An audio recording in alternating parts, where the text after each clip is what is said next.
Bonjour à tous les amis, j'espère que vous allez bien. On se retrouve après un mois d'octobre un peu mort, où il n'y avait pas eu forcément d'événements, avec notre ami Lucas Lancelot, qui a démarré vraiment de manière explosive le mois de novembre, en remportant aujourd'hui le premier régional du mois, le WCQ Villepinte, où il y avait à peu près 300 joueurs. Il termine sur un score de 8-0. Salut Lucas, comment tu vas?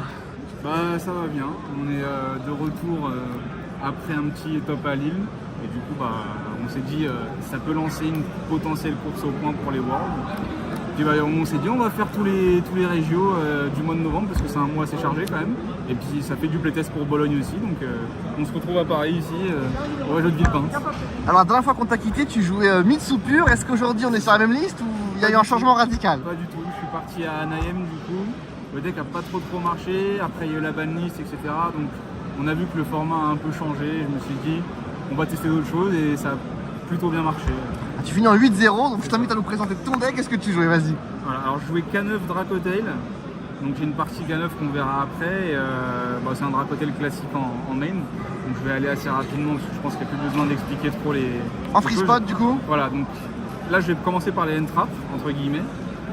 Donc 3 drôles, parce qu'il y a beaucoup de représentations de Yumemitsu et aussi parce qu'un de mes pires match-ups c'est Vanquish. Et du coup je voulais avoir une carte qui est bien contre tout sauf Dracotail effectivement. Mais ça a plutôt bien marché, c'était cool ce tournoi là, c'était bien. Ça marche. Donc les 3 drôles voilà. Les K9 du coup en main, parce qu'ils sont très forts actuellement et que comme j'ai dit, Dracotail est surreprésenté, Yumemitsu aussi. Et c'est du coup une partie qui va gérer ses potentielles menaces. Donc, puis en plus je joue une grosse partie en side, donc voilà. C'est vrai que dans la salle il y avait énormément de Dracotail. Donc, Les top tables à la ronde 6 je dirais c'était que Dracotail après. Donc j'étais bien content d'avoir cette base là. Ensuite 2 Veilers, pareil pour le Mirror Match. Et puis il est assez versatile en vrai. Actuellement on peut le récupérer avec Artalion, il n'est pas one sperter. C'est un spellcaster au cas où aussi, ça peut se faire renvoyer en dessous du deck avec Secrétarion, tu peux faire des Secrétarions avec aussi, donc voilà, il était cool en vrai. 3 H, bon ça c'est basique. Classique. 2 Purulia, j'ai décidé de tester Purulia ce tournoi parce que justement comme je disais c'est Vanquish qui est un de mes pires match-ups. Et dans tous les cas, au pire, c'est un upstart pour une, et dans tous les cas aussi c'est un monstre qu'on peut discard pour une Faimena ou autre. Assez facilement et... T'as joué combien de Vanquish aujourd'hui? J'en ai joué 2. Ah ok, bon métacall. Donc voilà, j'étais bien content on va dire de mon métacall général. Voilà, 3 Fuva. Le tout puissant Magna, qui aurait dû rejoindre ses poteaux à la banne aussi en vrai. 2 Nibs, je les joue encore parce que en vrai, régional, on ne sait pas sur quoi on peut tomber. Et pareil, le fait d'avoir toute cette base là qui fait que l'adversaire doit commit un maximum. Nib reste assez quand même. Ouais, t'as des Nib accompagnés en plus. Voilà, c'est ça. Typiquement, j'étais contre Vanquish, il s'est senti safe, il a commencé à faire sa combo K9, il s'est pris Nibiru Veiller et à la fin du tour. Ciao. Donc voilà, ciao Aladin exactement. Donc voilà, ça c'est pour les end-traps. Donc combien de free spots en comptant les K9? 3, 6, 9, 12... 20. 20, parfait. Voilà. Combien de main deck? 42 en main deck. 42 main deck, ça marche. 42 main deck. Et en fait, on va dire que les 2 cartes, c'est les 2 Purulia. Ça marche. Voilà. Ensuite, pour les Dracotail classiques. Je pense que t'as une base classique, 3, 3, 3. 3, 2, 2 et 3. Je jouais pas Frixel parce que justement, comme je joue pas de Branded ou autre, il avait pas de value et puis c'était une normale semaine en plus de mes K9 c'était un peu chiant en vrai. Je comprends. Donc je les cut assez rapidement. Bon voilà.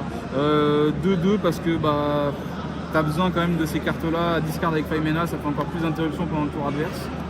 Ça peut gérer beaucoup de choses. Lui c'est le GOAT parce que il gère une MP et puis en plus il récupère, donc voilà. Pas plus à expliquer que ça, et puis 3 rounds, 3 et tout. Et les 3 trappes. Les 3 trappes. Il y avait des gens qui jouaient pas celle-là forcément, qu'est-ce que t'en as pensé aujourd'hui? Incroyable. Sérieux? Incroyable, parce que justement ça te permet d'esquiver pas mal de choses. Sur tes monstres déjà? Sur tes monstres pour voilà, et puis ça permet d'avoir une rotation assez clean de trappe parce qu'il y a toujours au moins une trappe qui se prend quelque chose ou autre. Donc c'est vrai que t'as la rotation. Voilà, il y a quand même pas mal de gens qui jouent des Ghost Bell, des choses comme ça, donc c'est bien d'avoir plusieurs trappes en vrai. Ok, 42, 20 free spot, 22 cartes d'engine, ça marche. Et ensuite on va passer à l'extra du coup. Donc le Spirit toujours pour faire la seal sur Lucas.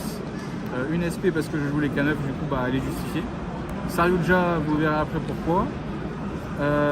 Typhoon, Reaper, Zeus, Jax, Vallon, Filia, Secrétarion, 3 Artalion et un Gulamel.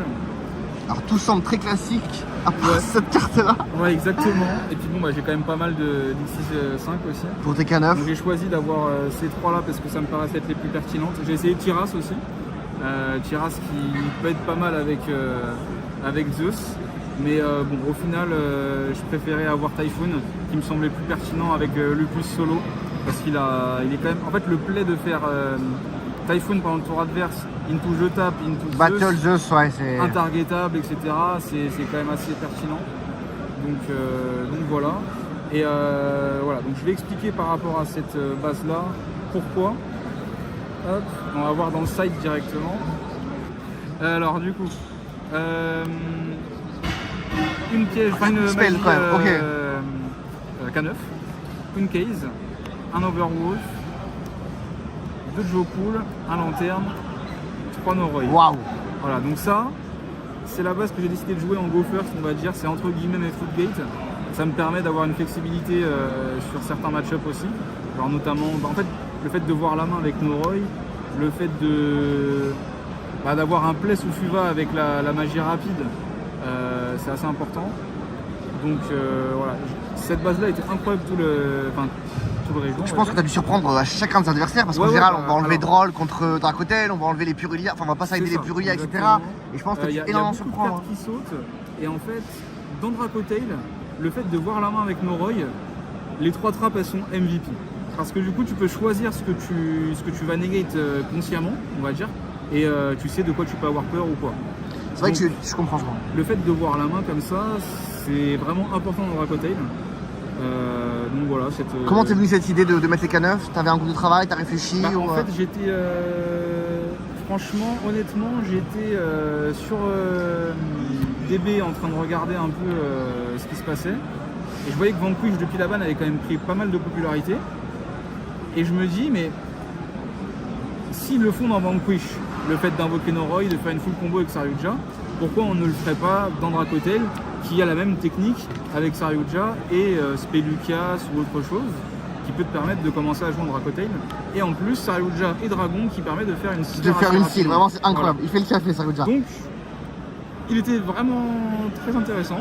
Et ça te permet, vu que le deck a quand même 20 entre guillemets end trap, enfin 23 avec les Faimena, il te permet d'aller chercher tout ce que tu as besoin et de remettre potentiellement des pièges dans le deck que tu aurais pioché. Donc à la fois tu débriquais, tu allais chercher les cartes à côté, tu ne pas, et les end-trap. Ok.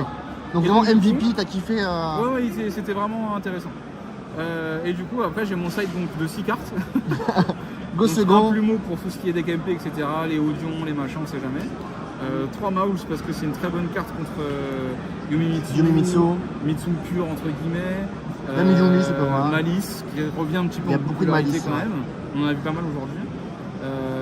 Donc voilà, la carte était. Je ne l'ai pas touchée, mais dans les tests, elle était très très bien. Et ensuite, 2 Ghost Bell justement pour le Mirror Match. Pour Mitsu aussi, parce qu'il y a des play clutch où il peut se prendre des Ghost Bell. Et puis, ça reste des end-trap monstres, donc on peut les enlever avec Artalion, enfin avec une fusion. Et les récupérer en main après, etc. Et même dans le Mirror Match, le fait de negate une MP, ça peut être très clutch aussi. Donc voilà. Et puis oui, aussi on avait parlé du deck K9 avec toute la team Vala, Matisse, etc. C'était le deck qui jouait depuis un petit moment. Et au final, ça marche vraiment bien. Moi, j'ai voulu maximiser un maximum l'engine K9. Et c'était cool en vrai. J'imagine que tu as dû énormément surprendre avec d'énormes Noroi, des Joe-Cool Revel, Izuna. En fait, la seule fois entre guillemets où j'ai eu la combo, non, je l'ai eu 2 fois. Il y a une fois où j'ai fait lanterne, parce que j'ai fait Faimena discard le plus. Du coup, lanterne était vivant, ça m'a permis de commencer à faire une Reaper et tout, ça l'a submergé. Et il y a une autre fois contre Vanquish où justement j'ai énorme Noroi et il m'a dit ok. Et même contre Burgals aussi qui jouait Yumimitsu, j'ai énorme Noroi, son deck a pas d'entrap. Voilà, full board, la main, etc. Donc je peux jouer, naviguer autour de ce que j'ai à naviguer. Voilà. Petite question, est-ce que tu as fait des Joe-Cool Faimena? Non, pas aujourd'hui. Fait Joe-Cool Faimena. Ok. Aujourd'hui. Merci beaucoup Lucas pour ton temps et ta considération. T'as un mois de novembre assez chargé. C'est quoi tes prochains événements là qui arrivent? Bah là demain on part pour un WSEQ en Allemagne. Je me suis fait embarquer. Ensuite la semaine prochaine c'est le French Open. La semaine d'après il y a le WSEQ Goupilla. Et la semaine d'après c'est la vraie échéance Bologne du coup. Donc, voilà. Eh ben écoute, on va te souhaiter de la force et du courage pour tous ces événements à venir. Merci. Et encore merci pour ton temps.